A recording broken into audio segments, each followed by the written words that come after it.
Hello, welcome to Reading Recommendations. Each term now we're going to give you some recommendations for some books to read from a range of different styles and different genres and aimed at different age groups. We're going to read a small little extract to hopefully that one of them will hook you into reading. Now the first recommendation is a book that I've read quite a few of these books, and that's The Legend of Podkin One Ear, and which is a fantasy action adventure story, and probably the best way to describe it as I put it down there is think of Lord of the Rings with rabbits. It's a group of rabbits. Podkin has only got one ear, and their adventures in a land very, very different to our own and how they have to fight to survive. Okay, I'm just going to read you the opening to the first of the books. Chapter 1. A Bard for Bramblemas. Crunch, crunch, crunch, crunch. The sound of heavy footsteps trudging through knee-deep snow echoes through the night silence. A thick white blanket covers the wide slopes of the band of hills known as Razorback Downs. Moonlight dances over it, glinting here and there in drifts of sparkles, as if someone has sprinkled the whole sea with diamond dust. It's perfect, untouched, except for one spidery line of tracks leading down from the hills towards the frosted woodland beneath. And that's Podkin One Ear.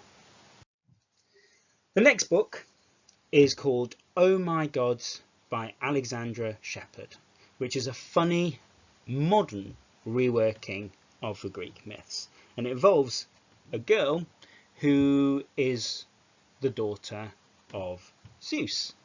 And she discovers what it's like to be the daughter of Zeus. And here's the opening of chapter 1. I wrapped up my letter to Mum just as Aphrodite barged into my room. Not only did she waltz in without knocking, and I have to put a do not disturb sign, she had nothing on, and I mean nothing. She was totally naked. Even though she was the one treating our house like a nudist beach resort, I felt mortified. My cheeks flushed and my eyes shot to the floor, to Aphrodite's perfect ankles. Seeing her up close, I realised that there was no way I could introduce Aphrodite as my half-sister. Clothed or not. We don't even look like we're from the same planet, let alone the same shared parent. Okay, so that is Oh My Gods. The next book I'm going to recommend is my summer favourite. I absolutely adored this book.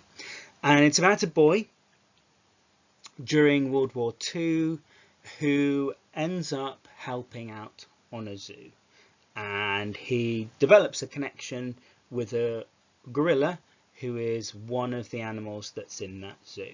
And it's a really, really good book, and it's a book that for people that like Michael Mapogo, that kind of style of book, that kind of real historical stuff, but obviously linking it into animals in some way.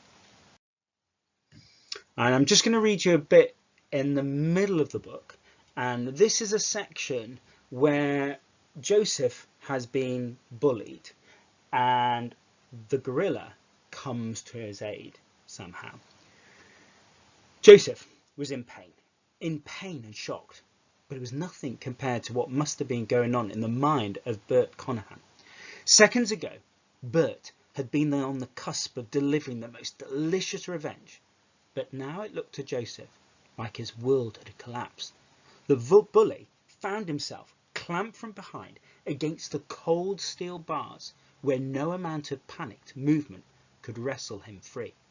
What made it worse was that Bert had no idea what was holding him prisoner. Joseph could see Adonis's fist, the size of the boy's head, between Bert's shoulder blades, pulling his coat so tight that it looked like a straitjacket across Bert's chest. Words fell out of Bert's mouth. So panicked, they were a mere stream of babble that mirrored what was going on in the mind of his fellow bully. What is that? Jimmy pointed, before making the sign of the cross, a gesture that only served to send Bert into full-blown panic. "What is it?" he screamed. "Get it off me! Get it off me!" But Adonis was having none of it.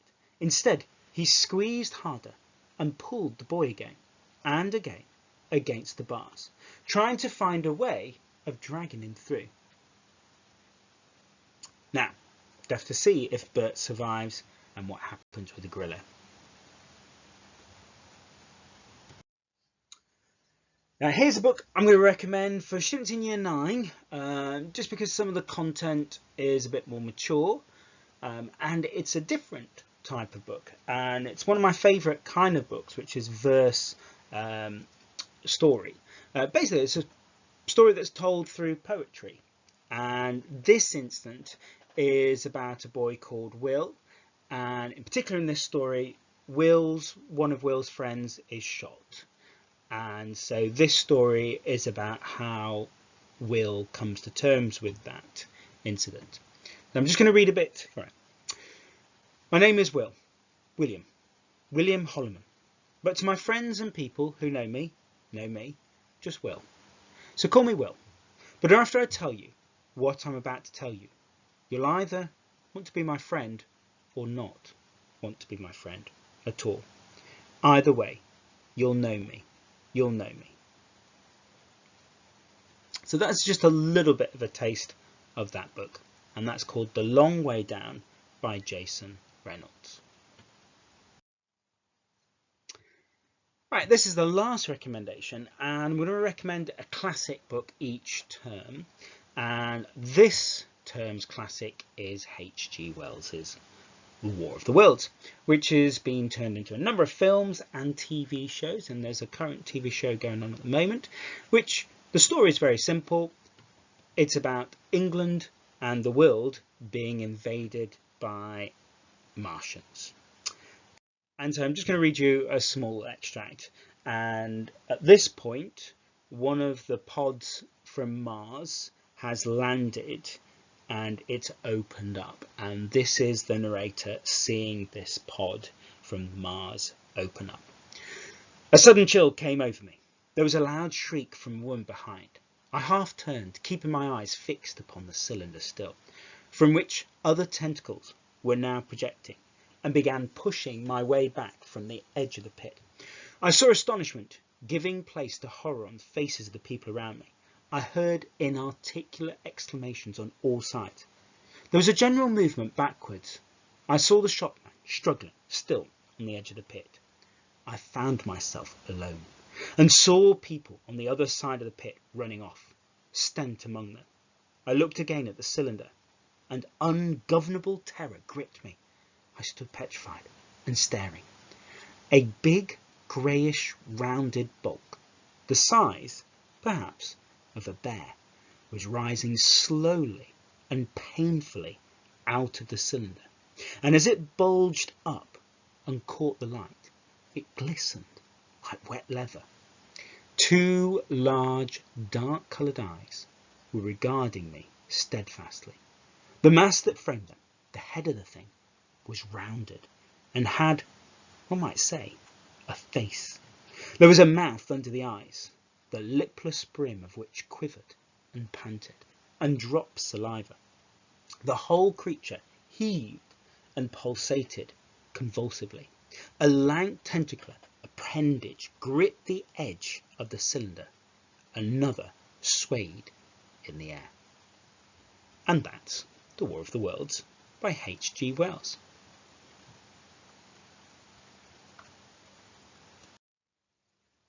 So there are our reads for this term.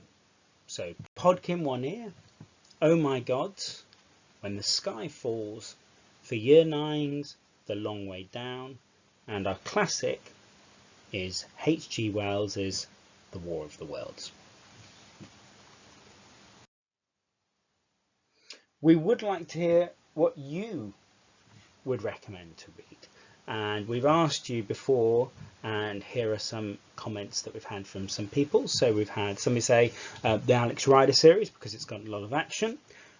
Somebody put down I'm in the middle of Wave Me Goodbye, which is a book written by Jacqueline Wilson, who I don't really read that often. However, the story is intriguing and they read it most nights. Somebody else, Stephen Gerrard biography, because they support Liverpool, and Boy at the Back of the Class, which I've read, is quite very, very good book. Heartwarming and adventurous. So do message us on Satchel and we include your reads on here. And that's the end of the video.